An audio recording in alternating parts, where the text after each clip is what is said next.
राष्ट्रीय पोषण माह सप्ताह हा साजरा करण्यासाठी जमलेला आहोत. राष्ट्रीय पोषण माह हे कधीपासून सुरू झालेले आहे तर 2018 पासून. ते शासनाला का सुरू करायची गरज वाटली तर त्याला कारण आहे हे स्त्रिया.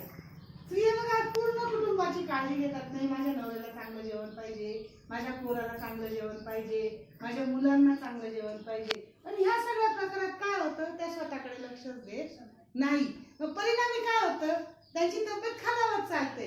भारतातच ॲनिमिया सारख्या आजाराला आपल्याला सामोरं जावं लागतं. ॲनिमिया का होतो तर रक्ताची कमी. त्याच्यामुळे ॲनिमिया हा आजार होत असतो. तर रक्ताची कमी कशी दूर करायची बघा त्याच्यासाठी इथे सगळेच उपाय ठेवलेले आहेत.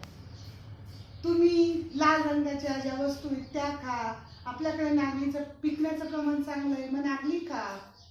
ज्या टोमॅटो आहे किंवा जो आपला सकस जो आहार आहे ना तो घ्या, पण व्यवस्थित घ्या की जेणेकरून तुमची जी अन्नाची गरज आहे ती पूर्ण होईल आणि जी व्हिटॅमिनची गरज आहे, जी क्षारांची कमतरता आहे ती भरून निघेल. याच्यासाठी जर आपलं कुटुंब आपल्याला चांगलं ठेवायचं असेल ना तर पहिले आपण चांगलं राहणं गरजेचं आहे. आपण जर चांगलं राहू तरच आपलं कुटुंब कसं राहील, चांगलं राहील.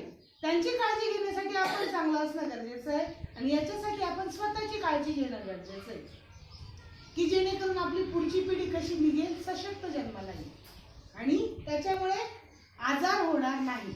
तुमच्याकडची मुलं जास्त आजारी पडतात. का आजारी पडतात? मुलांना खाणं पिणं व्यवस्थित देत नाही.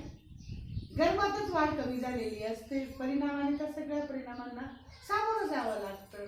म्हणून आपण आपली काळजी घ्यावी लागते की जो आपण राष्ट्रीय पोषण हा सप्ताह जर साजरा केला तर त्याचे परिणाम आपल्याला हळूहळू दिसून येतात. हे परिणाम हळूहळू घडतात पण दिसून येतात कालांतराने. म्हणून सगळ्यांनी स्वतःची काळजी घ्यायची आणि हे जे सगळे आहेत ना हे अन्नपदार्थ आपल्या परिसरातच उपलब्ध होतात. ते आपण घेणं गरजेचं आहे. आपण द्यायचं आपल्या बाळांना पण तेच द्यायचं की रक्ताची कमी भरून निघेल, सशक्त आरोग्य निर्माण होईल, तुमची रोगप्रतिकार क्षमता सुद्धा चांगली होईल.